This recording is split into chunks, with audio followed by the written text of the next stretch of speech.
Pinalalabas na naman po ng China na tayo yun ang gugulo. May panawagan sila sa atin, no? China urges Philippines to take right path toward regional peace. Right path?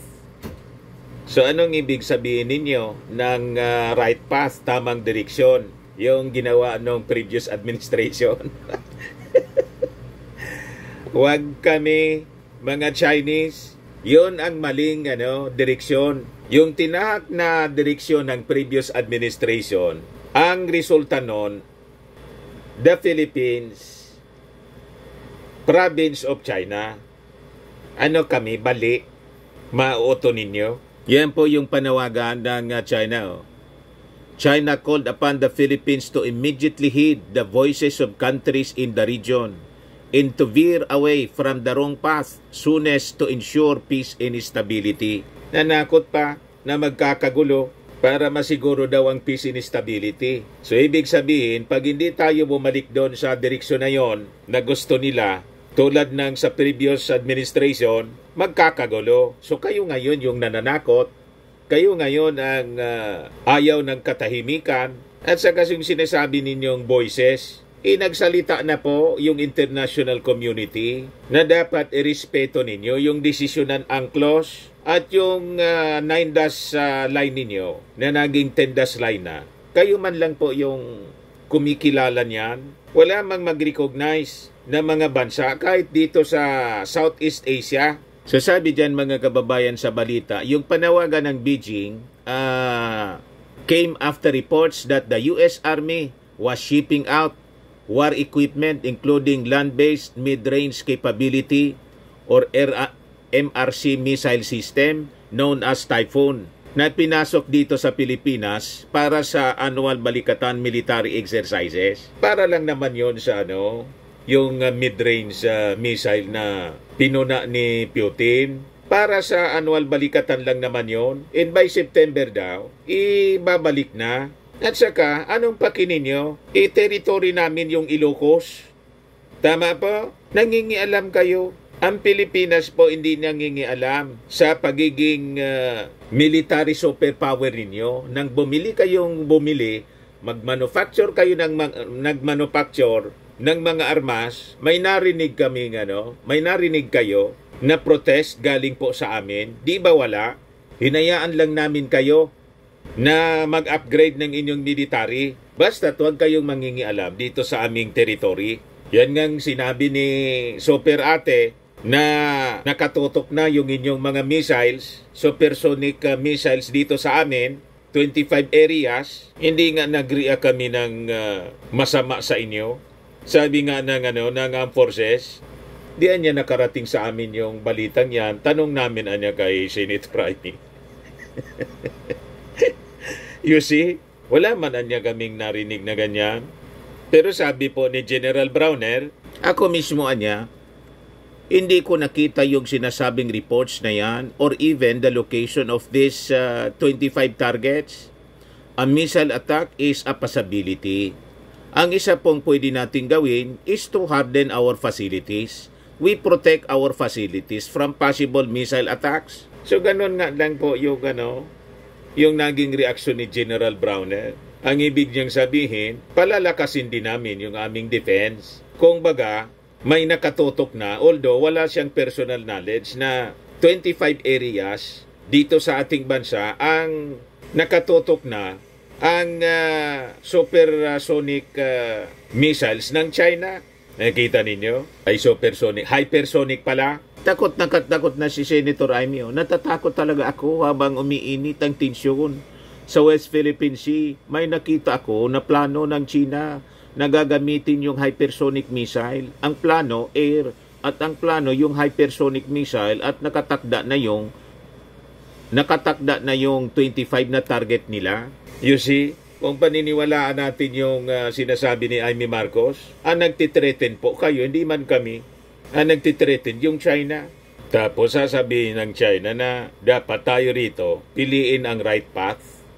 Kayo ang wrong path. Kayo yung nananakot. Kayo ang nagtitreten ng regional stability. Pagkatapos kami yung pinagsasabihan ninyo. Yan po yung sabi rito ni ni China's Foreign Ministry spokesman, Mao Ning. Sabi ni Mao Ning, as we have repeatedly emphasized, this deployment is a regressive step that poses a severe threat to the security of regional countries. Paano naging security threat na this is for our defense? Sabi ko nga mga kababayan, kahit pa iposisyon natin dito mga 1,000 nuclear warheads, walang paki yung China because that is for our defense. Pag sinabing defense, hindi offense. Defense nga eh. Ibig sabihin, hindi tayo mauuna. Pag tayo ay inatake, pinasok rito, re-risk back tayo. And that is the right of every country to defend. Ang gusto ninyo, mahina lang kami para magagawa ninyo kung ano ang gusto ninyong gawin dito sa amin. Maisog pong totoo yung aming Pangulo. Magaling, matapang, hindi po pasisindak sa inyo. Kaya sabi ng ating Pangulong Bongbong Marcos, mga kababayan, pinag-utos niya kahapon sa Armed Forces to remain vigilant amid regional threats. Lalo na niya itong issue dito sa West Philippine Sea. So sabi diyan, during his visit to the headquarters of the 11th Infantry Division in Camp Chodolfo Bautista in Sulu, kahapon, the President said the government carried out organizational change, especially creating a task force with a maritime force and a navy to beef up the presence of the Philippine Coast Guard and the police in the area. So tama lang po ito kasi umaali-aligid yung mga warships ng China in Mindanao at dito po sa Visayas. Nandyan nga hanggang ngayon yung monster ship nila. Winarningan ng ating Coast Guard. Sabi ng ating Pangulo, this is what we are doing to keep us more secured, especially here in your area, because I'm sure that there are many instances that we have reports of ships passing through the area. Updated yung ating Pangulo, siyempre, ng mga umaali-aligid na mga warships ng China. Ini-intimidate po tayo. Aali-aligid sila pagkatapos yung kanilang mga agents dito sa Pilipinas, yung mga pro-China politicians at mga pro-China vloggers, sila yung nag-intensify ng mga pananakot. Plus yung mga negosyante na sabi ni Browner, in-infiltrate yung business, yung mga schools natin, pati mga LGUs, in-infiltrate ng China. So sila ang nagpapakalat ng mga fake news. Sila nagpapakalat na yung ating Pangulo, kinakaladkad yung ating bansa sa gira. Ganon ang kanilang mga sinasabi. Tapos ikot sa sa iba-ibang bansa yung nausog. Ganon ang sinasabi. Nasa Hong Kong na naman nga ngayon, mga kababayan, yung mga nausog. Ayan hakbang ng Maisog International Hong Kong Chapter. We are ready, no worry. Ang name tag ni Miss Has, ginagawa na. She's coming too. Free t-shirt printing will be available too. Bring your own t-shirt. What? Maiso gathering with unlimited foods and drinks. When? July 7, 2024, 11 a.m. to 5 p.m. Where? Starvers Restaurant. Pagkatapos may entrance fee na 220 Hong Kong dollars. Bukas po, this coming Sunday, see you there. Naka-advertise na po. Nag-fundraising pa. Ginawang negosyo po, yung nausog, ginawang palabigasan ng mga organizers. Papunta doon, yung mga nausog vlogger sila, tuwang-tuwa, libre hotel, libre kain, libre pamasahe, baka may pasobre pa. Tama pa? Pagkatapos kami yung iniintriga ng mga bayaran ng Palasyo Malacanang ni Lisa Marcos. Maglalabas kayo ng resibo. Di ba? Ang makita ninyo sa amin, invitation. Kami ni Mrs. in-invite ng ating Pangulo, ng PCO, at saka ni Mrs. Lisa Marcos bilang pasasalamat sa ating mga health workers, tapos kaming mga vloggers para i-cover yung event. Di ba? Personal naming makita. Kayo itong halangan man yung pamasahe ninyo from the Philippines to Hong Kong, sagot ninyo personal, hindi libre, pati mga hotel. Magkano yung pamasahe papuntang Hong Kong at balikan? Magkano yung hotel dyan? Di ba pa? Tapos siyempre may pa-shopping-shopping pa. So alam na mga kababayan kung sino pinupunduan. Ha? Kaya tama yung kasabihan mga kababayan dito sa amin, naan matinao, maginibo. Ang ibig sabihin, mga kababayan sa Tagalog, ang mainakusa, yun ang may gawa. Gawain nila. Kaya akusa sila ng akusa. Kasi nga, gawain ninyo. Walang pagkakaiba sa ugali po ng China. Sila yung mainakusa sa atin na nanggugulo, pero sila yung pumapasok dito. Sila yung umabante. Sila ang nangangamkam nang hindi sa kanila. Tapos tayo inaakusa na tayo yung nanggugulo. Nanggugulo daw tayo sa kanilang teritoryo. Paano naging teritoryo ninyo? Nasaan ang inyong ebidensya? Kami may hawak na ebidensya. Yung UNCLOS mismo nag-award sa amin na ayaw ninyong kilalanin.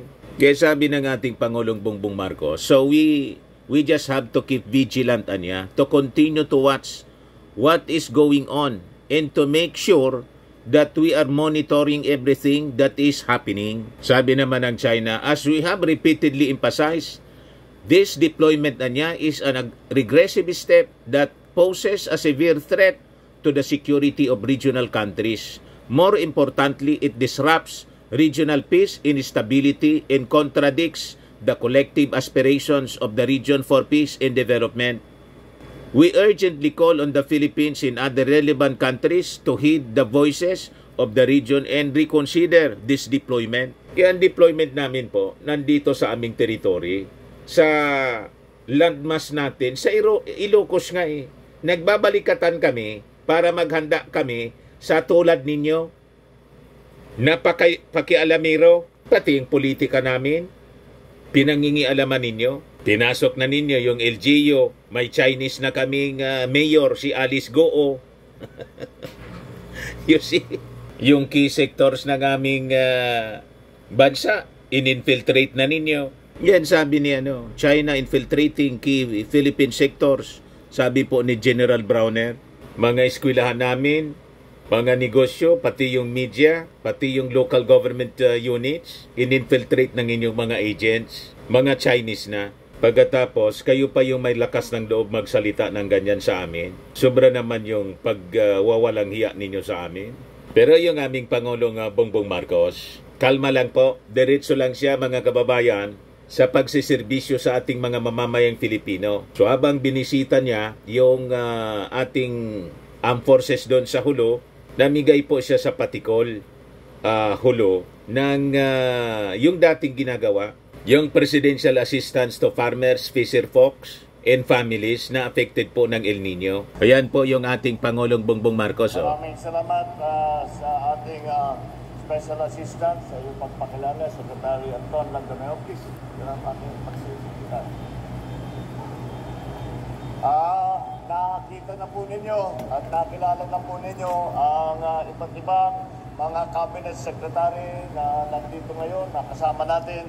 Ang dahilan po kung bakit marami tayong dala na Cabinet Secretary dahil pagka kami ay gumawa ng programa, ang aming approach, ang tawag namin ay whole of government approach. Ibig sabihin, lahat ng bahagi, lahat ng departamento, lahat ng ahensya na sa aming palagay ay makakatulong para maging matagumpay ang aming programa ay sinasama namin sa pagplano, sinasama namin sa pag-implement, pati sa budgeting, sinasama namin para yung buong gobyerno ay nagtatrabaho para maging maganda ang resulta ng aming mga project, ang aming mga programa. Kaya nandito po, sinama ko po, nandito po si Department of Agriculture Secretary Kiko Laurel, ang Secretary Secretary for Defense, Secretary Gilbert Chodoro, Ito, ngayon ko lang nalaman, ito daw sabi ni Gop Sagur, ito yung pinakamayaman. So, the DSWD Secretary Rex Gatchalian. Mali pala yung inuutangan ko, dapat ikaw. At alam niyo po, yung gumikit na po sa national government, Galing po at siyang sa local RTVM. government, para maganda Broadcast ng RTVM. magandang koordinasyon, para maging magandang takbo ng aming mga programa ay ang ating DILG Secretary Benhur Abalos. Kakandidato siguro si Abalos po for Ang Senator. First District Representative ng Sulu, Representative Samir Tan. Sa Second District naman, ang ating Representative Munir Arbison. And Kusog Tausug Party List Representative Shirley Tantambo. At ang aking matalik at malapit na kaibigan. Alam niyo po, si Gop Sakuntan at saka ako, matagal na kami magkakilala. Dahil pareho kaming politiko. Pero yung pagkakilala namin, lumampas na dun sa pagkapolitiko, naging kaibigan ko na talaga si Gop Sakur. Kaya pag sinasabi niya, sinasabi niya, kagaya sinabi niya dun sa speech niya, sabi niya, wala, hindi kami nahihiya hindi talaga nahihiya humingi yan. Tawag na, kung anong kailangan ni Gop Sakur, tawag yan. Nabibigay naman natin para naman, maganda naman ang trabaho ni Gop Sakur. Kaya, tama yung sabi ni Gop Sakur na sinasabi, peace and order ang inuna natin. Tingnan nyo naman, naayos naman natin. Maganda ng Sulu, iba na. Ang pagka iniisip dati, ang Sulu ay iniisip gulo na hindi pwede puntahan dahil yung security, etc. Yun ang mga impresyon lalo na yung tigalabas. Ngayon, iba na. Isa na kayo sa ginagawang tourist spot, isa na kayo sa pinapasukan ng investment dahil nga wala ng gulo, mapayapa na ang Sulu at kaya't magpapasalamat tayo sa leadership ni Gop Sakurtan dahil siya ang talagang nagdala ng kapayapaan dito sa island of Sulu at lalo na dito sa Hulo. Kaya't I'm very, very happy to be here. Because I'm always happy to see my old friend Gop Sakurtan. Ang ating host for today's activities, Batikul Municipal Mayor Kabir Hayudini, ang iba't ibang elected officials na nandito nakasama natin today, ang ating kasama sa pamahalaan at ang pinaka-importante sa lahat na nandito ngayon, na bisita ngayon, kayo ang aming mga beneficiary na tatanggap ng tulong galing sa pamahalaan. Daming tao po. Ladies and gentlemen, assalamualaikum, kaniyo katang.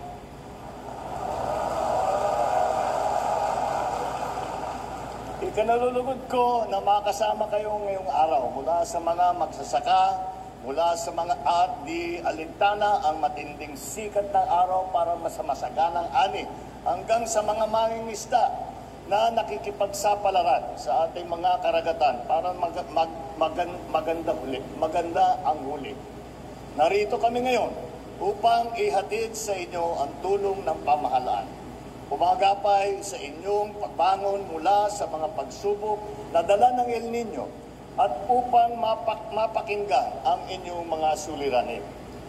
Nais ko rin na personal na iparating sa inyo ang aking paghanga sa inyong mayamang kultura, lalo na sa inyong sining, likha, musika at kaugalian. Mula sa badyo at sawal na ginagamit ng inyong kalalakihan hanggang sa patadyong na sinusuot ng nakarami. Hindi maikaila ang inyong angking talento at kasanayan sa paghakabi, pati na sa pag-uukit.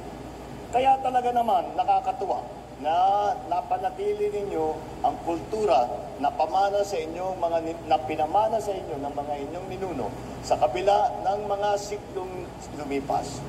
Naway ang tulong na dala namin ngayon ay magpalakas sa inyong mga kabuhayan at magpatibay palalo sa inyong bila isang lalawigan. Kung matatandaan po ninyo, Oktubre noong nakaraang taon, naghatid ng ayuda at iba pang halagang serbisyo ang ating Special Assistant, si Secretary Anton Landameo, at ang ating DSWD Secretary Rex Gatchalian. Matapos ang 9 na buwan, ako naman ang bibisita rito upang bigyang pansin ang kalagayan ng 19 na bayan sa inyong lalawigan na napailalim sa state of calamity dulot ng El Nino.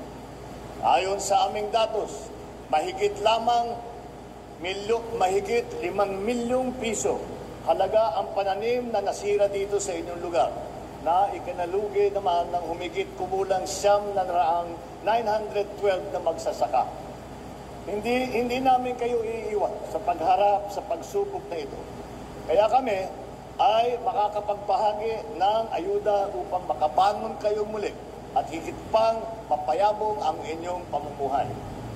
Bilang panimula, 10 milyong piso ang magmumula sa aking tanggapan upang ipamahagi sa halagang tigsa 10,000 piso para sa mga magsasaka at mangingisda sa Sulu na naapektuhan ng El Nino. Sa ilalim naman ng ayuda sa kapos ng kita program ng DSWD, makakatanggap ang mahigit 5,000 magsasaka at mangingisda ng cash assistance na nasa 10,000 piso naman. Mula naman sa opisina ng ating speaker, kasama po dito kaya po ang tawag po namin is whole of government approach, pati House of Representatives, pati Congress, sinama na namin. Kaya mula sa office ng House Speaker Martin Romualdez, meron din lahat ng dumalo rito na nagtipon sa atin ay mabibigyan ng tigli 5 kilo ng bigas. Andiyan na yung mga iba na nakita ko na. Kasama din natin ang Bangsamoro Autonomous Region in Muslim Mindanao Ministry of Agriculture, Fisheries and Agrarian Reform na maghahandog sa inyo ng karagdagang makinarya at kagamitan sa pagsasaka. Ngunit, hindi po dyan nagtatapos ang handog namin sa inyo. Kasabay ng pagbibigay namin ng ayuda ay ang magandang balita tungkol sa ating pagsusulong para sa Jolo Airport Development Project. Kasalukuyan na po natin binabalangkas ang lahat ng kinakailangan para masimulan na ang proyektong ito. Nakahanda po tayong 100 milyong piso na paraan nitong project na ito. Sa dako naman ng patuloy na nangyayaring illegal fishing sa karagatan ng Sulu, umaaksyon na po ang ating kapulisan at sa pangunguna ng Sulu Maritime Police Station upang magpatrolya at mabantayan ang ating yamang dagat. Sa ating mga lokal na pamahalaan, patuloy po ninyong suportahan ang ating kolektibong pagsisikap upang maging mas maayos at ligtas ang ating mga minamahal na mangingisda. Mga kababayan, makaasa kayong tutuparin namin ang aming pangakong matulungan kayong lahat, lalong-lalo na ang mga magsasaka, ang mga mangingisda at kayo at ang mga inyong pamilya. Upang naman, masabi natin ay may pag-asang makamit ninyo ang mas maginhawang pamumuhay. Isa sa aking mga sinumpaan nung ako'y umupo na sa pagkapangulo ay ang tiyakin na maayos ang kalagayan ng ating mga kababayan na nagsisilbing pundasyon ng ating agrikultura. Hindi maitatanggi na kayo ang nagtatawid sa ating pang-araw-araw na pangangailangan. Subukin man kayo ng panahon at sitwasyon, ginagawa pa rin ninyo. Kayo ang patunay na ang pagtutulungan at malasakit sa kapwa ang susi tungo sa tunay na nagkakaisang lipunan. Tunay ngang sa inyong nakasalalay ang kinabukasan hindi lamang ng ating mga kababayan dito sa Sulu, kung hindi pati na rin ang ating mga mamayan sa iba't ibang sulok ng buong Pilipinas. Kaya naman, sa bagong Pilipinas, magiging kaagapay ninyo kami upang mapalago pa ang inyong sektor at mabigyang katuparan ang inyong mga pangarap. Umaasa din ako na makikiisa kayo sa amin sa pamamagitan ng pagiging mas masinop at maingat sa paggamit ng inyong mga natanggap na ayuda. Siguraduhin din ninyo na napapalagaan ang wasto ang ating kalikasan at huwag abusuhin ang paggamit ng ating mga pinagkukuhanan ng yaman. Huwag kayong mag-alinlangan na lumapit po sa tanggapan ng Pangulo at sa inyong mga lokal na pamahalaan na sapagkat bukas po lagi ang aming mga pintuan upang pakinggan ang inyong mga suliranin at hinaing. Sa ating patuloy na pagpabayanihan, naniniwala naman ako na agarang natin maitataguyod ang mas matatag, mas maunlad at mas masaganang bagong Pilipinas. Muli, maraming salamat po sa inyong sipag. Mabuhay kayong lahat. Halos every other day mga kababayan may pinupuntang province yung ating Pangulong Bongbong Marcos para sa distribution ng mga ayuda sa ating mga farmers, fisher folks at families. Ganon katindi mga kababayan ang serbisyo ngayon na binibigay ng ating administrasyon. O ito naman po yung 20 pesos per kilong bigas. Yan, look, line up to buy. People line up to buy at 29 pesos per kilo at the Bureau of Plant Industry in Manila. Kahapon po, as the Department of Agriculture has started to sell 29 pesos per kilo of rice at 10 selected Kadiwa centers in Metro Manila in Bulacan under the government's Program 29, aimed at providing affordable rice para sa mga vulnerable sectors. Di ba nakakatawa mga kababayan? Ayun. Ayos na ayos po. Ito naman po sa Quezon City. Quezon City residents flock to Kadiwa store at NIA head office to take advantage of the Department of Agriculture's new program offering rice at 29 pesos per kilo. This pilot program launched in 10 locations across Metro Manila in Bulacan aims to make rice more accessible to vulnerable sectors. Yan ang ating gobyerno ngayon. Walang EJK po. Lahat kabuhayan ang binibigay. Bigla niyang napasok yung EJK. Yan man talaga, yung previous administration po, laging bukang bibig. Araw-araw, war on drugs na lang, war on drugs. Wala na yata ibang gustong gawin.